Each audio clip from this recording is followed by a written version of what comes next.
নমস্কার, আমি রাজীব মাহাতো, বুনিয়াদপুর উচ্চ বিদ্যালয়ের ইংলিশ শিক্ষক। আজকে আমি যেটা পড়াবো ক্লাস 9-এর জন্য, ক্লাস 9-এর সাবজেক্ট ইংলিশ, আর টপিক হচ্ছে a shipwrecked sailor. A shipwrecked sailor written by Daniel Defoe, writer, versatile writer, উনি একজন ইংলিশ রাইটার, খুব বিখ্যাত। এবং ওনার যে এই শিপরেকড সেলর আমাদের ক্লাস 9-এ যে প্রোজটা রয়েছে সেটা একটা বিখ্যাত নভেল। আমরা অনেকে হয়তো পড়েছি, যারা বড়রা অনার্সে বা পিজিতে পড়েছি। সে বিখ্যাত নভেল, সে নভেলটার নাম হচ্ছে রবিনসন ক্রুশো। রবিনসন ক্রুশো, এই রবিনসন ক্রুশো বিখ্যাত একটা নোবেল ড্যানিয়েল ডেফের। সেই রবিনসন ক্রুশো থেকে এই ছোট্ট একটা পার্ট এখানে আমরা নিয়েছি, মানে আমাদের রাইটার নিয়েছে আর কি আমাদের টপিকসের জন্য। তো এই নোভেলের যে বিষয়বস্তুটা আছে সেটা খুব মানে আমাদের বাস্তবিক বলতে পারি, আমাদের দৈনন্দিন জীবনে খুব কার্যকর। তো এই গল্পটা পড়ার আগে আমি একটা বা দুটো লাইন যদি বিশ্লেষণ করি আমাদের কাছে, যে আমাদের জীবনটা কি। আমরা সবাই একটা পরিচিত ওয়ার্ড জানি, আমি এটা একটু মিটিয়ে দিচ্ছি, অনেক হোমওয়ার্কের বা কাজ রয়েছে এই জন্য, তাহলে তোমাদের দেখতে সুবিধা হবে, কারণ ওপর থেকে লিখি। যেন আমি যদি একটা লাইন লিখি, হ্যাঁ, if there is a will there is a way. পরিচিত একটা লাইন, কিন্তু আমরা অনেকে গ্রামারে করে থাকি বা অনেকে বলে থাকি লাইনটা, বলছি if there is a will there is a way. আমাদের যদি ইচ্ছা শক্তি থাকে তাহলে আমরা কিন্তু অনেক কিছু অর্জন করতে পারি, তাই না? এটা হচ্ছে মানে ইচ্ছা থাকলে উপায় হয়। আমরা কিন্তু অনেকে শুনি যে ইচ্ছা থাকলে উপায় হয়। এই আমরা গল্পটা কিন্তু পড়তে গেলে এবং পড়ার শেষে কিন্তু আমরা এটাই উপলব্ধি করতে পারবো। তাছাড়া আরেকটা জিনিস আমরা এখানে এই গল্প থেকে আমরা জানতে পারবো, সেটা কি আমি একটু বলে দিচ্ছি, তাহলে তোমাদের বুঝতে সুবিধা হবে। যে গল্পটা পড়া, নোভেলটা পড়ার পরে আমরা যেটা জেনেছি, life is action, life is action not contemplation. Life is action, not contemplation. বুঝতে পারলে? অর্থাৎ জীবনটা হচ্ছে আমাদের সংগ্রামের, আরামের জন্য না, তাই না? আমরা যত জীবনে সংগ্রাম করবো, যত বাধা বিপত্তি আসুক না কেন, আমরা কিন্তু ওভারকাম করতে পারবো। এই গল্পটা ঠিক সেইভাবেই। তো আমাদের ড্যানিয়েল ডিফো ক্লাস 9-এ গল্পটা দিল কেন? কারণ আমাদের বুঝতে হবে যে আমাদের জীবনটা সবই শুরু। তাহলে জীবনের সংগ্রাম আসবে এবং সেটা আমরা ওভারকাম করবো অনেক কিছুর মধ্য দিয়ে। এবার সেখানে ছোট্ট একটা গল্প, শিপরেকড সেলর, এখানে রবিনসন ক্রুশো তার জীবনের মধ্য দিয়ে সেটা তিনি আমাদের একটা এক্সাম্পল দিয়েছেন, যে আমরা সেইভাবে যদি পরিশ্রম করি জীবনে সাকসেস হবো আমরা, হ্যাঁ, ওভারকাম করতে পারবো যে কোনো প্রবলেমকে। তো আমরা এবার টেক্সটটা পড়ি, তাহলে আমরা ভালো করে বুঝতে পারবো যে অরিজিনাল জিনিসটা কি আছে। বেশি কিছু না বলে আমি সরাসরি টেক্সটে যাব, টেক্সটেই আমাদের বিশদ কিছু। দেখো, টেক্সট শুরু হওয়ার আগে আমি পড়ছি, বলছে অন সেপ্টেম্বর 1659। গল্পটা শুরু হয়েছে একটা তারিখ দিয়ে। দেখো, সেপ্টেম্বর, এসিপিটি আমি সংক্ষেপে লিখলাম, সেপ্টেম্বর 30, 1659 একটা তারিখ দিয়ে শুরু হয়েছে, ডেট দিয়ে। ওটা স্বভাবতই আমাদের প্রশ্ন জাগতে পারে যে একটা ডেট দিয়ে কোনো কিছু শুরু হওয়া মানেই যে কিছু একটা ঘটেছে, মানে এই ডেটে বা এই তারিখের মধ্যে কোনো কিছু একটা লুকিয়ে আছে, তাছাড়া কিন্তু তারিখ দিবে না। তাহলে আমাদের মনের মধ্যে একটা প্রশ্ন জেগে গেল প্রথমে টেক্সটটা খোলার সঙ্গে সঙ্গেই, যে হোয়াট হ্যাপেন্ড, অর্থাৎ what had happened on that day. ঠিক আছে, তাহলে আমরা প্রথম প্রশ্নটা আমরা তারিখ পেলাম অন সেপ্টেম্বর 30, 1659। কি ঘটেছে আমরা জানি না, মাথার মধ্যে প্রশ্নটা রাখো। কি বলছে? আই, মানে আমি। টেক্সটের মধ্যে চলে যাও। I miserable Robinson Crusoe. আইটাকে, আইটাও আমরা পেয়ে গেলাম এখানে। আইটাকে I equal to R C, মানে রবিনসন ক্রুশো। এখানে কোনো প্রশ্ন নেই, থাকবে না, তাই না? আইটা আমরা পরিচয় পেয়ে গেলাম। রবিনসন ক্রুশো তিনি কেমন? বলছে মিজারেবল। মিজারেবল মানে হচ্ছে খুব খারাপ কন্ডিশন। তাহলে রবিনসন ক্রুশোর টেক্সটে মানে আসার সঙ্গে সঙ্গে প্রথমেই তিনি নিজের পরিচয় দিয়ে দিলেন। কি পরিচয় দিলেন? আই মিজারেবল, আমি হচ্ছে একটা মিজারেবল মানে নিজের অবস্থার কথা বলেন, প্যাথেটিক। মিজারেবলের তোমরা যদি একটা সিনোনিম জানো, মিজারেবলের সিনোনিম হচ্ছে প্যাথেটিক। মিজারেবল, মিজারেবলের সিনোনিম হচ্ছে প্যাথেটিক। প্যাথেটিক, প্যাথেটিক মানে খুব খারাপ অবস্থা। মানে এগুলো আমরা টেক্সটে পড়তে পড়তে আমরা সিনোনিমটা জানো, কারণ মাধ্যমিকে সিনোনিম আসবে এবং পার্টস অফ স্পিচ এগুলো কিন্তু তোমাদের পরীক্ষায় আসবে। তো আমরা টেক্সটটা পড়তে পড়তে যদি এখন 9 থেকেই জানি, মাধ্যমিকে দেখবে অনেক জেনে গেছে তোমরা। বলছে বিইং সিপ্রেট, তার আগে আমাদের দুটো প্রশ্ন মাথার মধ্যে জেগেছে। এই তারিখে কি ঘটেছে? একটা প্রশ্ন জেগেছে মাথার মধ্যে, আর একটা কি প্রশ্ন জেগেছে? মিজারেবল। রবিনসন ক্রুসো মিজারেবল কেন, তাই না? তার অবস্থা করুন কেন? দুটো প্রশ্ন জেগেছে, আমরা উত্তর পাইনি, এখন উত্তর আমরা পাবো। এখন দেখো কি পাবো। বলছে বিইং সিপ্রেট, সিপ্রেট মানে হচ্ছে জাহাজ ডুবি, অর্থাৎ কোন জাহাজ সমুদ্রে চলতে চলতে বিধ্বংসী ধ্বংস হয়ে গেছে। বলছে being separate during a violent storm, অর্থাৎ কোন একটা ভায়োলেন্ট, ভায়োলেন্ট মানে হচ্ছে বিধ্বংসী, স্টর্ম মানে ঝড়, আমরা সবাই জানি। তাহলে বিধ্বংসী ঝড়ে তার জাহাজটা ডুবে গেছে। তাহলে আমরা জানছি যে রবিনসন ক্রুসো কোথাও জাহাজ নিয়ে যাচ্ছিলেন কোন এক জায়গায়, সেখানে যেতে যেতে কোন এক জায়গাতে তার প্রচন্ড ঝড়ের মধ্য দিয়ে জাহাজটা ভেঙে ডুবে গেছে, ওই জন্য হচ্ছে ভায়োলেন্ট স্টর্ম। ভায়োলেন্ট স্টর্মে তাহলে তার জাহাজটা ডুবে গেছে। তাহলে আমরা এখানে দুটো উত্তরই পেয়ে গেলাম কেন কিন্তু, তাই না? একটা মিজারেবল যে কোশ্চেনটা লিখেছিলাম আমি, মিজারেবল এবং হচ্ছে ডেট, এই দুটো ডেটে আমরা উত্তরটা কিন্তু ওই লাইনে পেয়ে গেছি। বলছে এই ডেটে কি ঘটেছিল? তাহলে শিপরেট। কার শিপরেট? রবিনসন ক্রুসোর শিপরেট ঘটেছিল। আর তাহলে তিনি মিজারেবল কেন? বিকজ শিপরেট। দুটোরই কিন্তু প্রায় উত্তর কাছাকাছি। শিপরেট, শিপরেটের জন্য তিনি হচ্ছেন এই তারিখে ঘটনাটা ঘটেছে, আর তার জন্য তিনি মিজারেবল, তাই না? ভায়োলেন্ট, ভায়োলেন্ট শব্দটা জানি আমরা, ভায়োলেন্ট। ভায়োলেন্টের সিনোনিম কি হবে? টেরিফিক। টেরিফিক এই জিনিসগুলো যখন পড়বে তোমরা ডিকশনারি থেকে এখন থেকে শুরু করো, তাহলে মাধ্যমিকে দেবে এক্সেলেন্ট রেজাল্ট হবে, মানে ইংলিশের উপরে খুব ভালো মজা লাগবে। স্ট্রং, স্ট্রং আরেকটা কি বলেছিলাম পার্টস অফ স্পিচ পড়তে, যে স্ট্রং শব্দটা, স্ট্রং এস টি ও আর এন, এটা কোন পার্টস অফ স্পিচে আছে বলো দেখি? সবাই জানি, অনেকে জানি, এটা নাউনে আছে, তাই না? স্ট্রং এটা অ্যাডজেক্টিভে কি হবে? কিছু না, শুধু একটা ওয়াই যোগ করে দিতে হবে, এস টি ও আর এম, শেষে একটা বড় করে আমি লিখে দিলাম ওয়াই, যেন তোমাদের চোখে পড়ে। তাহলে স্ট্রংটা হচ্ছে নাউন ফর্ম, তার সঙ্গে শুধু একটা ওয়াই যোগ করেছি আমি শেষে, তাহলে হয়ে গেল অ্যাডজেক্টিভ। ঠিক এইভাবে মানে বিশ্লেষণ করে পড়বে, তারা অনেকে জানো শব্দগুলো, কি ইজিলি হয়ে যাবে। এবার কি বলছে? এই ঝড় হওয়ার ফলে, প্রচন্ড বিধ্বংসী ঝড় হওয়ার ফলে তার জাহাজটা ডুবে গেল, রেক্ট হয়ে গেল। এবার কি হলো তার অবস্থা, কন্ডিশনটা দেখো। বলছে কাম অন শোর অন দিস ডিসমাল আইল্যান্ড। তিনি একটা ডিসমাল আইল্যান্ড, কোথায়? তিনি একটা আইল্যান্ডে গেলেন। আইল্যান্ড, আইল্যান্ডটা কেমন? ডিসমাল। ডিসমাল মানে হচ্ছে নির্জন, একাকিত্ব একটা দ্বীপে তিনি গিয়ে পৌঁছে গেলেন। খুব সুন্দর। আমরা নাউন কাকে বলি? নাম বোঝালে নাউন। তাহলে আইল্যান্ডটা হচ্ছে একটা নাউন শব্দ, ঠিক আছে? এই আইল্যান্ডটা কেমন? ডিসমাল। তাহলে এই আইল্যান্ডের বর্ণনাটা দিচ্ছে কোন শব্দটা? ডিসমাল শব্দটা। তাহলে যে শব্দটা নাউনের সম্পর্কে বলে, নাউনের দোষগুণ সম্পর্কে বলে, তাই কি বলা হয়? Correct, adjective. তাহলে এই ডিসমাল শব্দটা এখানে অ্যাডজেক্টিভ শব্দ, কারণ আইল্যান্ডের বর্ণনা দিয়েছে। আইল্যান্ডটা কেমন? নির্জন দ্বীপ। নির্জন দ্বীপে তিনি পৌঁছে গেলেন, তাই না? তাহলে এখানে আরেকটা যদি প্রশ্ন করি, যে শিপরেক্ট হওয়ার পরে রবিনসন ক্রুসো কোথায় গিয়ে পৌঁছেছিলেন? Where did he take shelter after shipwreck?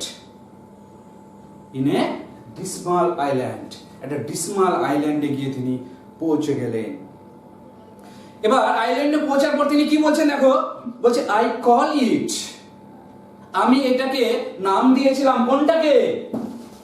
I call it, Robinson Crusoe I call it, I call it, I call it, আমি এটাকে নাম দিয়েছিলাম। মানে আইটা তো আমরা জানি রবিনসন ক্রুসো, এই আইটা রবিনসন ক্রুশো, রবিনসন ক্রুশো এটাকে কল নাম দিয়েছিল, কি নাম দিয়েছিল এখানে পাবো দেখো, I call it the island of despair. Island of despair মানে হতাশাজনক, বেদনাদায়ক একটা island. I call it the island of despair. এখানে দেখো আরেকটা মজার জিনিস আছে, ঠিক আছে, আমি সেটা এখানে ছোট্ট করে লিখে দেখাচ্ছি। I call it the island of despair. হতাশাজনক বা বেদনাদায়ক একটা আইল্যান্ডে আমি পৌঁছে গেছিলাম, এটা তিনি নিজে নাম দিয়েছেন। এই শব্দের মধ্যে দেখো আইটা হচ্ছে সাবজেক্ট, কলটা হচ্ছে ভার্ব, আর ইটটা হচ্ছে অবজেক্ট, তাই না? তাহলে এই বাকি এই অংশটা কি, এটা তো অবজেক্টের মধ্যে পড়ছে না। দ্য আইল্যান্ড অফ ডিসপেয়ার এটা তিনি নাম দিয়েছিলেন, এই বাকি নামটা হলো, এটাকে আমরা ইংলিশে বলবো কমপ্লিমেন্ট। কমপ্লিমেন্ট মানে হচ্ছে পরিপূরক। কোন একটা শব্দকে পরিপূর্ণ করার জন্য যদি আমরা বাইরে থেকে কিছু নিয়ে আসি, সেটাকে বলা হচ্ছে পরিপূরক। তাহলে এখানে দ্য আইল্যান্ড অফ ডিসপেয়ার এটা হচ্ছে ইংলিশে বলা হয় পরিপূরক, কমপ্লিমেন্ট। এই শব্দটাকে আর যদি ভয়েস চেঞ্জ আমরা করি কি হবে, অবজেক্টটাকে সামনে নিয়ে যাও, ইট, প্রেজেন্ট টেন্স আছে ইজ, ইট ইজ কল্ড, কি কল করা হয়েছিল, দ্য আইল্যান্ড অফ কি ডিসপেয়ার, আইল্যান্ড অফ ডিসপেয়ার, কার দ্বারা, বাই মি। ভয়েস চেঞ্জ হয়ে গেল কিন্তু লাইনটা দেখো। তাহলে এইভাবে পড়তে পড়তে যখন টেক্সটে যাবে তোমরা অনেক কিছু মানে পার্টস অফ স্পিচ থেকে শুরু করে সিনোনিম, গ্রামারগুলো একটু একটু পড়বে, তবে খুব ইজিলি হয়ে যাবে। এবার কেন তিনি এটাকে হতাশাজনক একটা মানে আইল্যান্ডের নামটা দিলেন, বলছে I was almost dead, DEAD dead. কত ধরনের শব্দ আছে দেখো, আই ওয়াজ অলমোস্ট ডেড আমি প্রায় মৃত হয়ে গিয়েছিলাম, and the rest of my ship's company was drowned। আর আমার যে বাকি কোম্পানিয়ন ছিল, কোম্পানিয়ন মানে সঙ্গী, তাই না? বাংলা আমরা অনেক জানি কোম্পানিয়ন, বা এখানে যেটা আছে কোম্পানি, কোম্পানি, কোম্পানি, কোম্পানি শব্দটা আমরা কিন্তু সবাই জানি। কোম্পানি মানে হচ্ছে আমরা মানে যদি গ্রামে গঞ্জে বলি কি বলবো, কোম্পানি, এই তো বিশাল একটা কোম্পানিতে কাজ করে, সেটাও হবে একটা কোন কোম্পানি, মানে আমরা তাহলে বুঝতে পারছি কোন একটা ইন্ডাস্ট্রির ব্যাপার হতে পারে। আর এখানে কোম্পানি মানে হচ্ছে সঙ্গী, কোম্পানি মানে হচ্ছে সঙ্গী, বুঝা গেল? তাহলে বলছে the rest of my ships company, আমার জাহাজে যে কোম্পানিগুলো ছিল, রেস্ট মানে আমরা কি জানি, রেস্ট, REST, রেস্ট। রেস্ট শব্দটা আমরা কি জানি, বিশ্রাম। কিন্তু এখানে রেস্ট মানে তাহলে কি বিশ্রাম যদি দিই তাহলে কি হবে, the rest of my ship, আমার শিপের বিশ্রাম না, সেটা তো না। তাহলে এখানে রেস্ট মানে কি, রেস্ট মানে আরেকটা শব্দ জেনে নাও, রেস্ট মানে হচ্ছে বাকিগুলো, বাকি অংশ, বাকি অংশ বলা যেতে পারে, বাকি অংশ, ঠিক আছে? তাহলে এখানে মিলে যাচ্ছে, rest of my ships company was drowned, আমার জাহাজের যে বাকি কোম্পানিগুলো ছিল তারা সবাই ড্রাউন্ড, ডুবে গেছে। ডুবে গেছে অবশ্যই, আমরা কোথায় একটা ঘুরতে যাচ্ছি, আমার সব কোম্পানি হারিয়ে গেল একসঙ্গে, আমি একা কোনো একটা নির্জন দ্বীপে, আমার কি হবো কন্ডিশন আমার।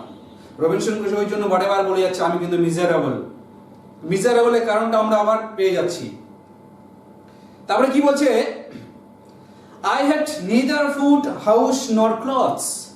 কোনো একটা নির্জন দ্বীপে আমরা যদি চলে যাই, বা তোমরা মধ্যে কেউ একটা একজন হারিয়ে গেলে জাহাজে ঘুরতে গিয়ে, এবং সেখানে সবাই যদি মারা যায় বা ডুবে যায়, বা তুমি যদি একাই থাকো এবং সেখানে কোনো একটা দ্বীপে গিয়ে যদি তুমি দেখো, I have neither food, house or clothes, তোমার খাবার নেই, বাসস্থান নেই, কাপড় নেই, যেটা আমাদের বাঁচার ক্ষেত্রে তিনটে প্রয়োজনীয় জিনিস, তুমি তখন কি করবে? তুমি কি তখন এনজয়েবল মুডে থাকবে না মেজারেবল কন্ডিশনে থাকবে? মিজারেবল কন্ডিশনেই থাকবে, যেটা রবিনসন ক্রুশো প্রথমেই বলে দিল, miserable condition, miserable Robinson Crusoe. তারপরে কি বলছে, আই ফিয়ার্ড, অবশ্যই নির্জন দ্বীপে কোনো একটা অপরিচিত জায়গায় তুমি একাকী থাকবে, আমার তো মনে হয় না তুমি আনন্দ করবে। সব কোম্পানিরা, তোমার সঙ্গী সাথীরা মারা গেল, তুমি আনন্দ করবে বলে তো মনে হয় না। আই ফিয়ার্ড, মানুষ আছো মানে তোমার ভয় থাকবেই। আই ফিয়ার্ড, আমি ভয় করছিলাম, কিসের ভয় হচ্ছিল? এখানে যদি প্রশ্ন করি রবিনসন ক্রুশো কিসের ভয় করছিল, উত্তরটা দেখো তারপরে দেওয়া আছে, বলছে আই উড বি ডিভাউড বাই ওয়াইল্ড বিস্ট। আমি সম্ভবত বন্য প্রাণী দ্বারা, ওয়াইল্ড বিস্ট বন্য প্রাণী দ্বারা হয়তো আমি ডিভাউড, আমি হয়তো ভক্ষিত হয়ে যাব, মানে আমাকে বন্য প্রাণীরা হয়তো হত্যা করে ফেলবে, তাই না? এই জন্য তার ভয় হচ্ছিল। তাহলে কোশ্চেনটা যদি লিখি এখানে যে রবিনসন ক্রুশো কেন ভয় করছিলেন, why did RC, আমি সংক্ষেপে লিখলাম why did RC Robinson Crusoe fear, Robinson Crusoe কেন ভয় করছিলেন? উত্তরটা সিম্পল হবে, কি উত্তর হবে? he would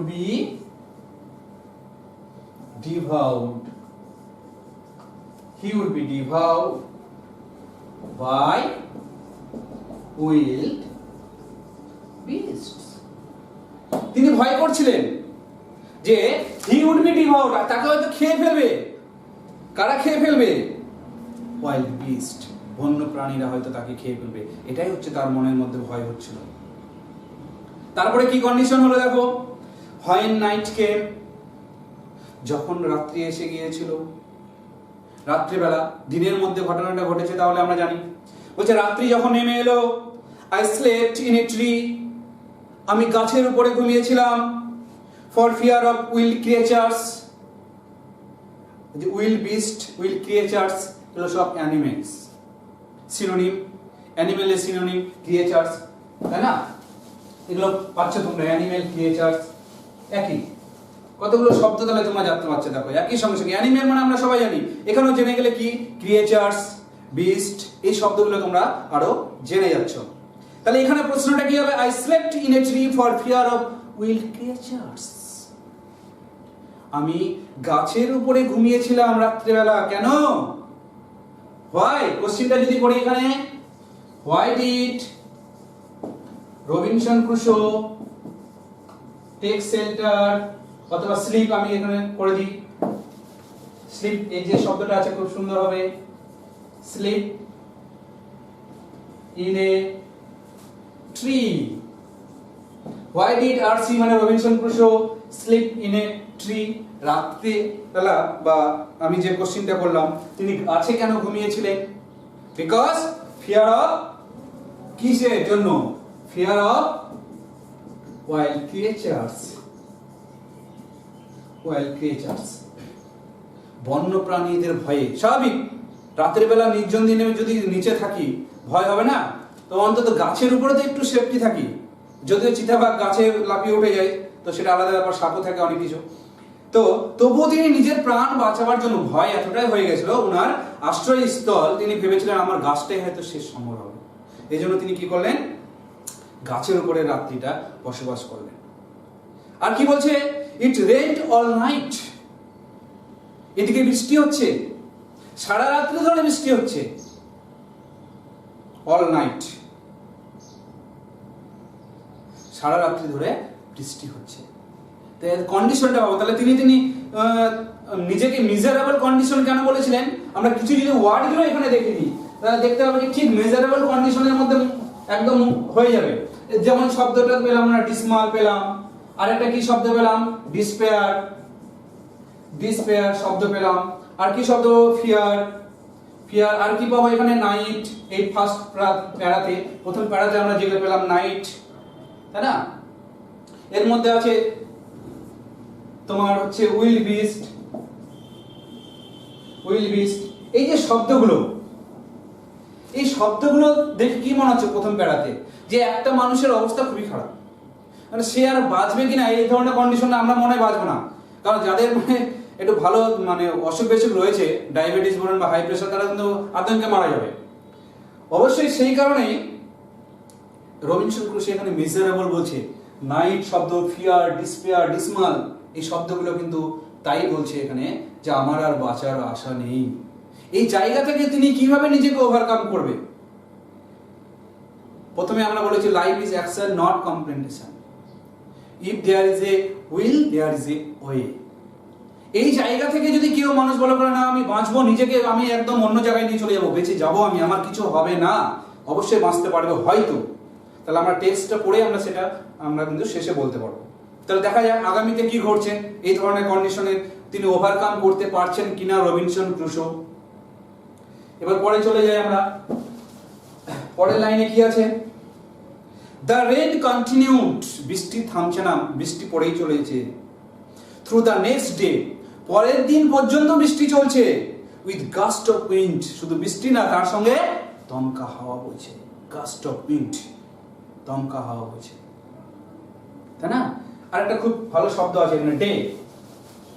তাহলে পরের দিনও খুব বৃষ্টি চলছে, দমকা হাওয়া, তার পরের দিনটাও থামছে না, ডে। ডে শব্দটা আমরা সবাই জানি। আমরা কতভাবে এটা বিশ্লেষণ করতে পারি ডে শব্দটা? আমরা যদি বেশি ভালো করে পড়ি দেখবেন এর শব্দগুলো জানি। এটা কোন পার্টস অফ স্পিচ? নাউন। আমি তোমাদের বলেছি যে পড়াতে পড়াতে এগুলো ডিসকাশন করব। ডে মানে নাউন। এবার এর অ্যাডজেক্টিভ শব্দ কি হবে? অ্যাডজেক্টিভ ওয়ার্ড আমরা সবাই জানি উত্তরটা, অনেকে জানি, কিন্তু সেইভাবে টেক্সটটা পড়ার সময় হয়তো আমরা সেইভাবে ভাবি না বলে এগুলো আমাদের ওভারলুক হয়ে যায়, তাই না? ডে এর অ্যাডজেক্টিভ কি হবে? আমরা সবাই জানি ডেইলি, DAILY। আমরা বলি কিন্তু ডেইলি, ডেইলি ডেইলি স্কুল যেতে ভালো লাগে না, অনেক বলে ডেইলি ডেইলি, বা অনেক ধরনের ভাষা আমরা এই গ্রামাঞ্চলে বলে থাকি। তাই শব্দটা কিন্তু আমরা ইউজ করি। আমরা যদি তাকে বলি এই যে ডেইলি শব্দটা বললি, এর নাউন ফর্ম কি হবে বল দেখি, অথবা সেটাও বললাম না, বলে যে ডে একটা শব্দ বলা হয়, এ ভাই শুনতে এদিকে, ডে, ডে শব্দ তো জানিস মানে দিন, বলে এটা অ্যাডজেক্টিভ ফর্ম কি হবে বলতো? ক্লাস 9 যদি বলি, ও জানে কিন্তু উত্তরটা ডেইলি, উত্তরটা বারে বারে বলে, মানে সবসময় বলে, কিন্তু মানে পার্টিকুলারলি বলতে পারবে না যে এটা হচ্ছে অ্যাডজেক্টিভ ফর্ম অফ ডে। তো আমরা যখন টেক্সট পড়বো এইভাবে পড়বো, তাহলে আমরা অনেক কিছু জানতে পারবো।